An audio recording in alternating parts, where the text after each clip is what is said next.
Let's face it, when you're building a custom home, one of the most intimidating parts of the process is figuring out how to finance it. It can feel like there's a mountain of paperwork and countless steps that you have to navigate, but don't worry, you don't have to do it alone. My name is Francisca Alonso with AV Architects and Builders, and we have been designing and building custom homes for over 2 decades. I am not a lender, so to help explain the details of custom home financing, we're joined by my good friend Josh Burruss with Intercoastal Mortgage. My name is Josh Burruss. I'm the Executive Vice President and Chief Lending Officer with Intercoastal Mortgage. I'm here today to help explain a fantastic option for individuals looking to build their own home, a construction to permanent loan. In order to help make this a bit easier to understand, we're going to use Cindy, a hypothetical client, as an example to walk you through 3 steps. First, acquiring a land or lot loan. Second, converting it to a construction loan. And finally, converting that to a permanent mortgage. At each stage, we'll discuss exactly what Cindy needs in order to proceed to the next step. Well, with that, let's get started. The first step is securing a loan for the land or lot. This is a principal and interest loan, which means your monthly payments go towards both the principal amount you borrowed and the interest accrued, which is essentially the cost of borrowing that money. To get this loan, Cindy would need a real estate buyer's agent to facilitate the purchase of the property, a completed loan application with their lender of choice, a proof of funds letter or proof of income, money down, which is a percentage of the land's purchase price. I'd like to add 2 additional points. First, at Intercoastal Mortgage, we typically look to combine the closing of the lot and the closing of the construction loan into one single transaction. That way, the only other transaction that Cindy would need to complete is when the house is completed and we are transitioning her into her permanent loan. Second, when it comes to securing a land or lot loan, having all of your documents in order is crucial. The lender will look at your financial stability and your ability to repay the loan. Typically, you need to put down a certain percentage of the land's purchase price,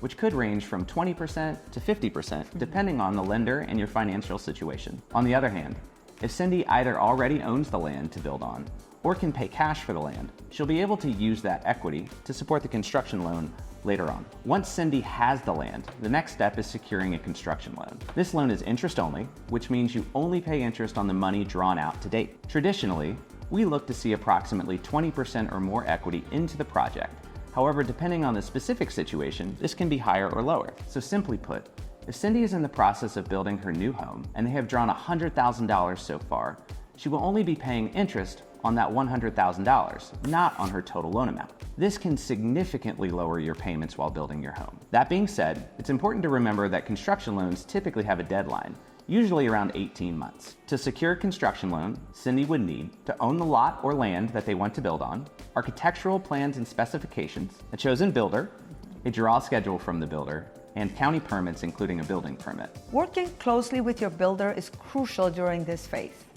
You'll need to create a draw schedule with your builder, which outlines when funds will be released based on the progress of the construction. This helps ensure that the project stays on track and that funds are available when needed. And yes, having all necessary permits, including building permits, in order is essential to avoid any delays. The final step is converting the construction loan into a permanent mortgage loan. This is another principal and interest loan, and it kicks in once the occupancy permit is granted. For Cindy, to convert her loan, she would need an occupancy permit, an appraisal of the completed house, and money down, which is a percentage based on the amount borrowed, not the value of the new house. Choosing a lender that handles all 3 steps can streamline the process and save you money. If you use 3 different institutions, you'll have to close 3 different times. But with one lender, you only close once. When you convert to a permanent mortgage, you'll transition from interest-only payments to full principal and interest payments. The appraisal ensures the home meets the expected value, and you'll typically need to bring some additional funds to the table based on the final loan amount. Using a single lender for all 3 stages can simplify things a lot and reduce the hassle of multiple closings. To wrap up, understanding the construction to permanent loan process involves knowing what you need for each stage. Securing the land loan, obtaining the construction loan, and finally converting to a permanent mortgage loan. Josh, thank you for being here and breaking down the technical aspects for us. Thank you for having me, Francisca. If you have any specific questions about the financial side, feel free to reach out. We're here to help make this process as smooth as possible. And if you're ready to start your home building journey in Northern Virginia, contact us to schedule a consultation. Don't forget to like, comment, and subscribe for more insights and expert guests. Until next time, what you think? Love it. Love it? Love it. I had a Love great it, time. Thank you so much for your time. Of course. And yeah. Thanks for having me in this beautiful kitchen. It's unbelievable. Thank you. Don't show my wife this kitchen.